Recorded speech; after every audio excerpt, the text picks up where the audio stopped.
Siemanko, witam Was w kolejnym odcinku z nowej serii na kanale Podróże Wojownika, z serii Pokochaj Tajlandię. Dzisiaj Wam powiem o rzeczach mniej przyjemnych, a raczej o sytuacjach, które mogą stać się bardzo nieprzyjemne, jeśli zrobicie coś, czego nie powinniście robić. Najważniejsze, trzeba się skupić na tym, czego nie można zrobić, a wydaje Wam się to totalnie proste, albo o tych rzeczach, które są zakazane, a i tak wszędzie są. Na samym początku powiem Wam o rzeczy, która wydaje się dość błaha i każdemu się może wydać trochę dziwna, bo jak będziecie szli sobie plażą, będziecie szli po Bangla Road lub gdziekolwiek, przychodzą do Was ludzie i chcą Wam sprzedać e-papierosy. E-papieros w Tajlandii jest nielegalny. Pamiętajcie o tym, że jak przylatujecie tutaj, najlepiej, żebyście go nie mieli przy sobie, jeśli akurat palicie, ponieważ możecie dostać karę 10 000 tajskich batów lub 20, lub możecie nawet trafić do więzienia, co jest raczej moim zdaniem tylko straszeniem turystów z tym więzieniem, ale tak jest zapisane, że można nawet za to trafić do więzienia. Także musicie na to uważać. Następnie, jeśli kupujecie na plaży albo gdziekolwiek indziej, przyjedźcie, nie bierzcie ze sobą, kupcie sobie go tutaj, ale nie palcie go tak nie wiadomo jak oficjalnie przy policji i tak dalej, ponieważ możecie dostać mandat. Bez sensu, żeby tak się stało, ponieważ kto chciałby sobie zniszczyć wakacje tym, że musicie płacić w przeliczeniu przypuśćmy 1200 lub 2400 zł za takie coś. Totalny bezsens. Tak samo starajcie się zawsze wykłócić z tą policją, ponieważ powiedzcie: panie, ja to tutaj kupiłem, są w sklepach, bo tak naprawdę są. Także to jest taka głupota, ale tych więcej głupot przedstawię Wam troszkę później. Także oglądajcie dalej ten odcinek. Jeśli pomyśleć o rzeczach, które są tutaj zakazane, a są, to pomyślcie sobie tak. W Tajlandii prostytucja jest nielegalna. Jak to jest w ogóle możliwe, że w kraju, który na cały świat słynie z turystyki, co po prostu to jest światowa stolica po prostu turystyki. Wszyscy przyjeżdżający tutaj wiedzą dokładnie, co tu się dzieje, jak wygląda cały ten proceder. Wiecie, Bangkok, Pattaya, Phuket, jeszcze inne miejsca. A prostytucja jest nielegalna. Oficjalnie jest nielegalna i oficjalnie wszyscy twierdzą, że tutaj tego nie ma. Ale to, że coś jest oficjalnie, a co jest naprawdę, no to sami wiecie jak jest. No nie ma co ukrywać, no to jest totalna głupota. Co oni to w ogóle gadają? Ale tak jest. Raz była sytuacja, że wpisywali w tajskich mediach, że policja przeszła całym, wiecie, kordonem przez Walking Street na Pattai, gdzie tam po prostu dziewczyny w rządku stoją i nie znaleźli ani jednej prostytutki. Że Pattaya jest wolna od tego, jest bezpieczna i nie ma co się martwić. Serio? No tak jest. Wyobraźcie sobie to. Ale już teraz mówią o tym, że Tajlandia chce zmienić troszkę prawo, chcą zalegalizować prostytucję i chcą, żeby te dziewczyny, które świadczą takie usługi, normalnie płaciły podatki. Żeby to opodatkować. Tak samo jak na przykład jest w Holandii. Tam to jest normalnie zawód, za który płaci się podatki i wszystko jest legalnie. I moim zdaniem ten ruch rządu jest naprawdę dobry pod względem tego, że będą zarabiali pieniądze do Skarbu Państwa. Bo to i tak jest, i tak. No, ale twierdzą, że nie ma. I jest nielegalne. Czy zastanawialiście się nad tym, żeby zacząć w tym roku oszczędzać pieniądze, na przykład na podróże lub na coś fajnego? To mam dla Was coś fajnego, ponieważ partnerem dzisiejszego odcinka jest Gold Saver, czyli oszczędzanie pieniędzy w złocie, inwestowanie w złoto. I już powiem Wam, jak to wygląda. Na tej stronie fajne jest to, że nie musicie inwestować od razu bardzo dużo pieniędzy. Wiadomo, ludzie nie mają jakichś niesamowitych kwot, żeby inwestować, że można inwestować po prostu po troszkę. Możecie inwestować 50 zł, 100 zł, 200, 300, 500, 1000. Po prostu ile macie, tyle inwestujecie, tyle kupujecie złota. I co jest najlepsze? Jeśli uzbiera Wam się 31,1 grama, czyli uncja złota, Gold Saver wysyła Wam do domu pięknie zapakowaną, certyfikowaną sztabkę złota. Jeśli uzbiera Wam się tam jakaś kwota, normalnie możecie sprzedać to złoto i pieniądze z powrotem trafiają do Was. Jak wiecie, pieniądze, które leżą na koncie, po prostu tracą wartość. No, różne rzeczy dzieją się na świecie. Także, jeśli zainwestujecie w złoto, unikniecie inflacji. I najlepsze mam dla Was na koniec, ponieważ jeśli użyjecie linku, który znajduje się na dole w opisie, użyjecie hasła wojownik, do pierwszej sztabki dostaniecie 100 zł gratis. Także Zapraszam serdecznie, na dole macie link i oglądamy dalej. Dobra, popołudnie spędzamy sobie w Cafe Phuket Viewpoint. Aha, zaraz zobaczymy, czy w ogóle będzie miejsce, żeby usiąść. Taksy. To jest jakaś kolejka? Chyba tak. Dobra, jest taka kolejka, że trzeba poczekać, ale chcę wam pokazać to miejsce, także poczekamy. O, a tam stoi Jona. Jona, pływający Beach Club. Bardzo polecam, bardzo. Nie, jedziemy, niestety jest tyle ludzi, że Tak, przyjdziemy. nie chce nam się czekać tu po prostu teraz, ale żebyście wiedzieli, jak tutaj przyjeżdżacie, dostajecie numerek i żeby wejść tam na dół, żeby sobie usiąść, trzeba zamówić na osobę jeden napój i jedno Ale może tak danie. jest teraz, może jak nie ma za bardzo ludzi, to oni nie, wiesz, No, nie pewnie pilnują inaczej, tego no. za bardzo. Teraz sobie trzymają to po prostu, także wrócimy tu w inny dzień, bo nie byliśmy na to przygotowani, że trzeba tyle czekać, a szkoda nam po prostu czasu. Będziemy nagrywać dalszą część odcinka. Jesteśmy właśnie na Patong Beach i właśnie tutaj myślę, że to jest najlepsze miejsce, żeby opowiedzieć wam o reszcie rzeczy, na które trzeba uważać i to bardzo. Będą to rzeczy, za które można trafić do więzienia, które tutaj występują. Będą rzeczy, które są po prostu skamami i rzeczy, na które trzeba uważać, żeby nie stracić pieniędzy, bo to też łatwo, jak ktoś nie wie co i jak. Na każdym pieniążku w Tajlandii jest wizerunek króla. Za obrazę króla trafia się tutaj do więzienia i to można trafić naprawdę na bardzo sporo lat w tajskim więzieniu, a jak tajskie więzienie wygląda, to chyba nie muszę opowiadać, bo jest po prostu bardzo, bardzo źle. Nie można przetargać pieniążka, ponieważ już obrażacie króla. Nie można go tak chamsko zmieniać albo podeptać, bo już obrażacie króla. Tutaj król jest świętością w Tajlandii i wszystko, co zrobicie przeciwko królowi, jest jego obrazą. Także uważajcie na to, żeby nie popełnić tego błędu.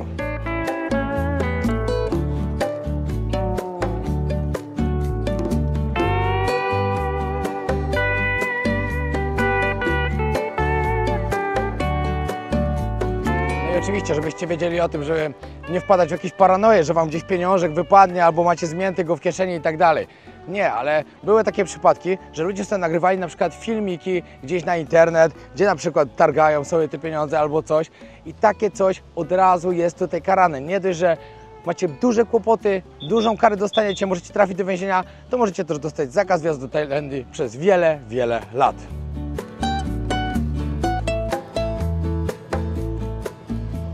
Teraz skam, na który musicie uważać. To jest takie ostrzeżenie dla Was, bo wiele osób jest tego nieświadomych. Czyli skutery wodne. Moi drodzy, przed tym, zanim wynajmiecie, zanim ruszycie tym skuterem wodnym, pamiętajcie o tym, żeby zrobić filmik dookoła, cały skuter sprawdzić. Było bardzo dużo sytuacji takich, że po przypłynięciu goście od skuterów mówili Wam, że po prostu go rozwaliliście. I za to od razu kasują 20 albo 30 tysięcy tajskich batów, czyli jest to tak mniej więcej 2,5 a 3,5 tysiąca złotych.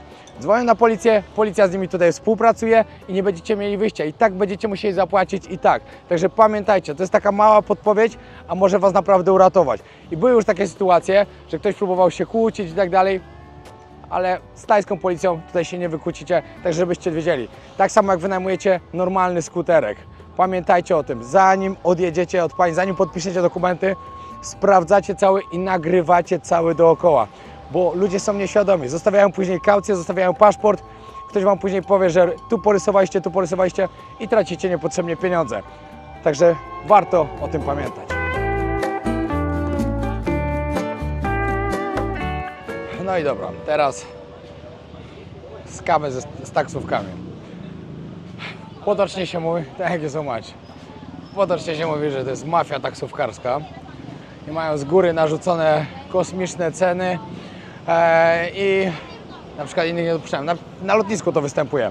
Na lotnisko nie może nikt wjechać, żaden Grab, żaden Bolt, tylko jest ekipa, która ma ustalone tam i mają bardzo wysokie ceny. Także jeśli będziecie chcieli taksówkę i chcecie taniej, to ja Wam polecam po prostu wyjść z lotniska na ulicę i sobie zamówić z aplikacji. Ale nie tylko na lotnisku tak jest, w niektórych lokalach również, na przykład w Cafe Del Mar tak jest, Tak. że jak taksówkarz ma po was przyjechać, to pisze, żeby wyjść, Jezu, ja mam jednorożca, żeby wyjść, nie wiem, tam 100 metrów dalej, bo nie może przyjechać pod wejście. Mają tutaj tak ustalone. Raczej sobie tak trzymają swoje terytorium.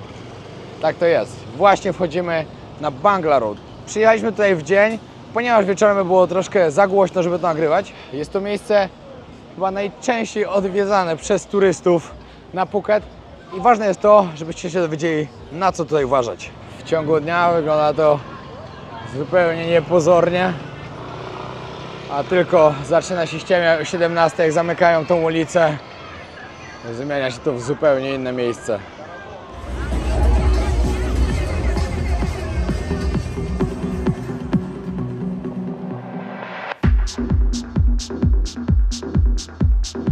Dobra, zacznijmy od najważniejszego, czyli jak będą chcieli wam sprzedać narkotyki. Jak wiecie, marihuana jest tutaj legalna, jest tak grzybki możecie kupić, ale jak przyjdziecie właśnie na Bangla Road, co chwilę będzie was coś zaczepiał i pokazywał na nos, że chce wam coś sprzedać.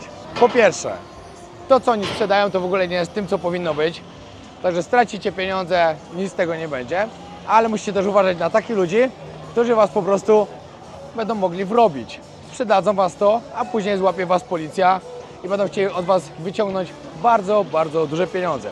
Czytałem w ogóle, akurat z tym się jeszcze nie spotkałem, że robią tutaj scam też na fake policję, że po prostu ktoś, kto udaje policjanta, będzie was zastraszył, żeby wyciągnąć od was bardzo duże pieniądze. Także moim ostrzeżeniem jest to, żebyście nic tutaj nie kupowali ani na tej ulicy, ani na innej, a szczególnie nie kupowali nic od tajów. Mimo że nie jest wieczór, tylko skończyliśmy to nagrywać, od razu gościu siedział naprzeciwko na skuterku i już się zapytał, machnął na nos, czy chcemy coś kupić. No i tak to działa. Kolejnym scamem, który tutaj występuje właśnie na Bangla, oczywiście jest to scam związany z dziewczynami w barach. Po pierwsze, takie dziewczyny będą was naciągały na stawianie drinków, bo mają z tego pieniądze. Później dostaniecie nagle dużo większy rachunek, niż powinniście dostać. Także musicie bardzo na to uważać, ponieważ zdecydowanie one będą szukały pijanych takich turystów, żeby ich upić jeszcze bardziej, no i wykorzystać i oszukać na pieniądze. Będą wam przynosiły taką grę i grały z wami w takie różne takie się wsadza, one są w tym ekspertkami. Nie macie praktycznie szans z nimi wygrać, a każda przegrana będzie was kosztowała 250 batów, czyli drinka dla dziewczyny. A teraz takie małe ostrzeżenie dla was, znaczy bardziej dla męskiego grona, które tutaj jest. Pamiętajcie, jeśli dogadacie się z jakąś dziewczyną w barze i już weźmiecie taką dziewczynę do domu, pamiętajcie, żebyście nie próbowali jej oszukać. Ponieważ za to możecie mieć też bardzo, bardzo duże problemy, ponieważ takie dziewczyny od razu dzwonią po policję, a z policją nie macie tutaj żadnych szans. Będzie was to dużo więcej kosztowało, niż byście musieli zapłacić takiej dziewczynie. Kolejna sprawa. Upewnijcie się, że jeśli zabieracie taką dziewczynę do hotelu, że na pewno jest to dziewczyna. Ponieważ to was może też słono kosztować, bo jeśli będziecie chcieli później Ladyboya wyrzucić z hotelu, ona też może zadzwonić po policję, że nie zapłaciliście, bo pewnie wielu by nie chciało zapłacić i będziecie mieli też kłopoty. A druga sprawa, one są bardzo agresywne, bardzo, ponieważ biorą cały czas różne hormony i tak dalej. Widziałem tutaj już nieraz bijące się, awanturujące się właśnie ladyboye z ludźmi na ulicy, ze względu na to, że ktoś całkowicie nieświadomie chciał poderwać taką, nie wiedział, że to jest ladyboy, ponieważ tutaj niektóre ladyboye wyglądają naprawdę dużo ładniej od zwykłych dziewczyn i wcale nie żartuję. Kto był w Tajlandii, to wie, o czym mówię. I bardzo łatwo się pomylić, jeśli się jest takim turystą, który przyjeżdża tutaj na przykład pierwszy raz. Także uważajcie na to.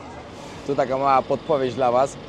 Z lotniska macie możliwość przyjechać autobusem za 100 tajskich batów. Ten autobus jedzie naokoło wyspy, po wszystkich popularnych plażach. Zatrzymuje się w wielu miejscach. Także jeśli jesteście nie wiem, samotnym albo w dwójkę sobie jedziecie, jakoś specjalnie wam się nie śpieszy, lepiej zapłacić po 100 tajskich batów, niż płacić na przykład 1200, jakbyście brali taksówkę z lotniska. lub nie wiem, 700, 800, jak sobie zamówicie Bolta czy Graba. Jechałem tym, jedzie dość długo, ale o, tu macie napisane, gdzie on jedzie. Bang Tao, Surin, Kamala, Patong, Karon, Kata, Phnom Penh, Rawai. I leci później do góry. I nie, zawraca i wleci w drugą stronę. Tak to jest. I on jeździ co pół godziny. O, tu macie rozpiskę, nawet jak będziecie na Patong, tu macie napisane dokładnie. To jest naprawdę bardzo fajna podpowiedź i myślę, że warto sobie z tego skorzystać. Tu akurat macie Patong. Jak one day pass, 3 day pass. No, że więcej można tym sobie pojeździć, no. Super. Ale patrzcie, macie tutaj rozpisane dokładnie. Taka podpowiedź dla Was, żeby nie tracić pieniędzy niepotrzebnie. I jeszcze jeden skam, który stosują tutaj taksówkarze i też w tym czasie, w którym jesteśmy teraz, czyli styczeń 2025, powinniście o tym wiedzieć. Big Buddha, czyli jedna z największych atrakcji w Tajlandii, na Phuket, przepraszam, jest zamknięty. Jak były powodzie na Phuket, były straszne ulewy, obsypała się trochę góra, zawaliło tam ludziom domy, niestety parę osób zginęło. Od tego czasu zamknęli wejście na teren. Tam nie możecie wejść i zrobić sobie zdjęcia, ponieważ boją się, że to się zawali. Taksówkarz Wam o tym nie powie. Jak mu powiecie, że chcecie jechać na Big Buddha, zawiezie Was na górę, pod barierkę, no i powie Wam: sorry mister, zamknięte, nie da rady tam wejść. I stracicie pieniądze. W Bangkoku na przykład takim skamem jest tuk-tuk za 20 batów, że niby Was zawiezie za 20 batów, a przez 2 godziny będzie Was woził gdzieś po różnych sklepach, po różnych tych, żebyście coś kupili, bo on z tego ma oczywiście pieniądze. Tak samo pod Pałacem Króla, jak będziecie. Taksówkarze Wam powiedzą: sorry, dzisiaj zamknięte, gdzie naprawdę będzie otwarte. Ale powiem Wam, że jest zamknięte i że Was zawiezie w inne miejsce oczywiście, żeby ściągnąć od Was pieniądze. Także takie małe rzeczy, ale warto wiedzieć.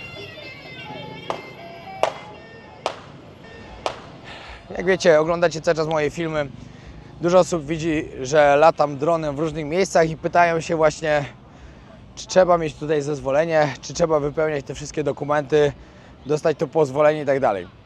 Ode mnie nie usłyszycie tego, że nie musicie tego robić, ale usłyszycie to, że ja tego nie mam. I latam wszędzie na przypał i przez tyle lat, ile mam drona, a mam go już chyba od 3 lat może, albo 4, nigdy nie miałem z tym problemu. Ale się chowam. Właśnie, musicie też wiedzieć o tym. Na przykład latać w parkach narodowych, no nie da się, ponieważ jest zakaz. Można za to mieć problem. Ale ja wczoraj byłem na przykład w jednym i schowałem się, polatałem i mam ładne filmy. Na Phi Phi, na Maya Bay i na Lagunie nigdy się nie odważyłem latać, ponieważ tam cały czas patrolują. I po prostu nie ma co robić przypału. Ale jak jesteście w takim miejscu, na przykład na Patong, jesteście na innych plażach gdzieś, jesteście gdzieś no, po prostu w innych miejscach, wszędzie latam. Nie ma żadnego problemu. Jak weźmiecie tutaj drona, pamiętajcie, kontroler, baterię do podręcznego, sam dron do głównego i nie ma problemu żadnego. I będziecie mieli piękne filmy z wakacji. W ogóle tutaj też macie loty. Czekajcie, leci gdzieś teraz? A, tam z tyłu są, ale to nie będzie widać. No miesza z tym. Ostatnio właśnie kogoś źle przypięli i nie dość, że taj spadł, który nie jest przypięty w ogóle. Zresztą tajowy to już tu widziałem chyba 3 razy, że spadali. Ale jeszcze odpiął się normalny chyba, tak? Gdzie go przypięli. Także to też uważajcie. Jetski tutaj macie 2000, 2,5. Normalnie to możecie za 1500 znaleźć.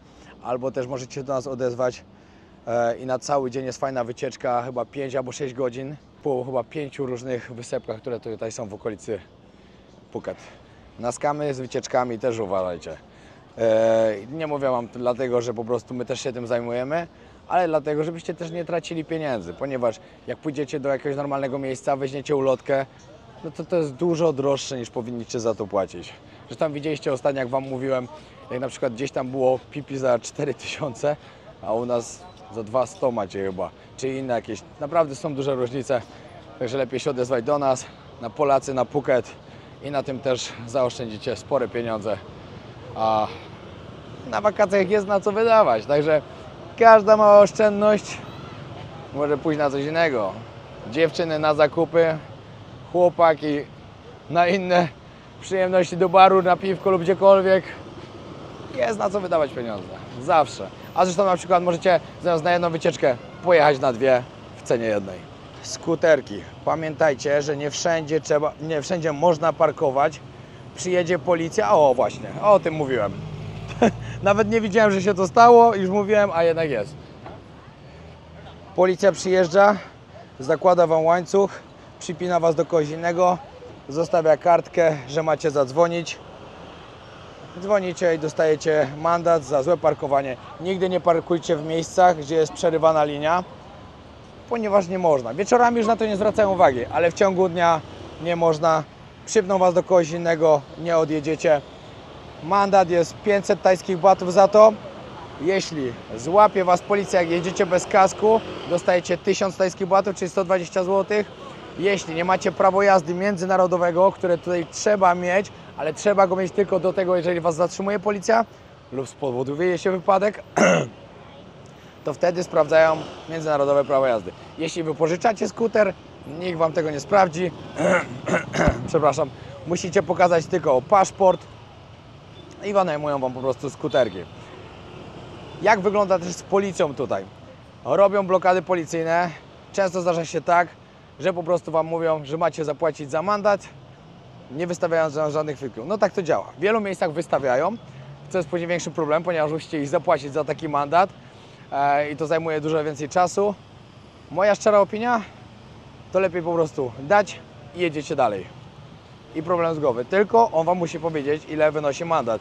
Żeby nie było, że dajecie jakąś łapówkę, bo można też mieć za to kłopoty, chociaż nie sądzę, bo tutaj jest, wiecie, tutaj dużo chodzi o pieniądze, ale na takie mandaty się musicie przygotować. Tylko że jak was złapią właśnie, to po prostu płacicie i jedziecie dalej, albo płacicie na jakimś komisariacie za mandat i jedziecie dalej.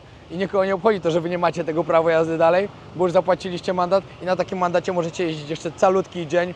Jak was gdzie indziej policja zatrzyma, pokazujecie mandat, jedziecie dalej. Dlatego podpowiedź. Zanim przyjedziecie do Tajlandii, idziecie do urzędu i prosicie, żeby wymienili wam na prawo jazdy międzynarodowe i dostajecie takie papierowe międzynarodowe prawo jazdy. Nawet jeśli nie macie na motocykl, lepiej takie papierowe mieć, bo nieraz było tak, że po prostu policja was zatrzymywała, wyciągacie to papierowe prawo jazdy i od razu wam mówią, żebyście jechali. Tu wszystko się rozchodzi tylko o pieniądze. Jeśli go nie macie, jedziecie. No i tak, no i to jest też, jeżeli będziecie mieli jakiś wypadek, nie macie międzynarodowego prawa jazdy, macie problem. I nie macie prawa jazdy na motor, też macie problem. I wtedy kary będą duże. A jeśli mówimy już o ubezpieczeniu, nigdy nie przyjeżdżajcie do Tajlandii bez ubezpieczenia, ponieważ w szpitalach, u lekarza lub gdziekolwiek będziecie płacić bardzo duże pieniądze, a jeśli lekarz wie, że macie ubezpieczenie i ubezpieczalnia zapłaci, no to oni zawyżają jeszcze po prostu te ceny, żeby jak najwięcej wyciągnąć od ubezpieczalni. Po drodze przyjechaliśmy sobie do takiego ładnego miejsca, ale się wpasowałaś. No, przypadkowo zupełnie. Na kawkę tutaj. The Reef się nazywa. The Reef, dokładnie.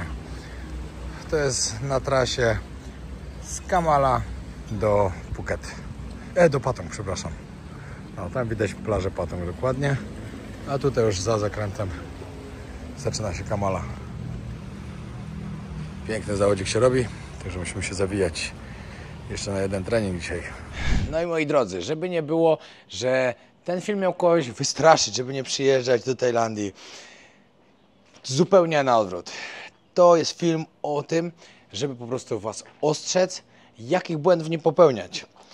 Ponieważ nikt chyba nie chciałby wyjechać na swoje wymarzone wakacje i trafić do tajskiego więzienia, gdzie w jednej celi leżycie w 40 osób na przykład, albo 30, jeden koło drugiego. Warunki są okropne.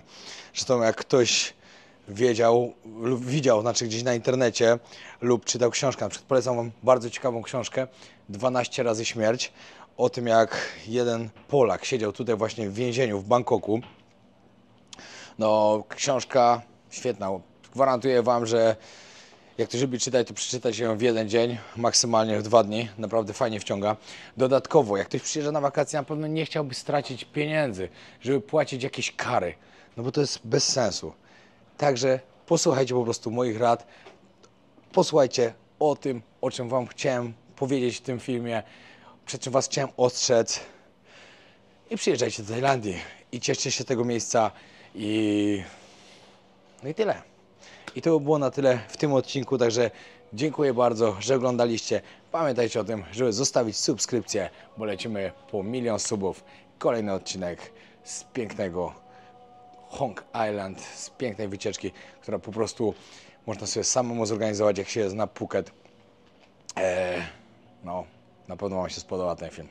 Także czekajcie już na kolejny odcinek. A jeśli nie widzieliście jakichś poprzednich z tej nowej serii z Tajlandii, to serdecznie zapraszam, ponieważ te odcinki naprawdę mają na celu to, żebyście pokochali Tajlandię. Pozdrawiam.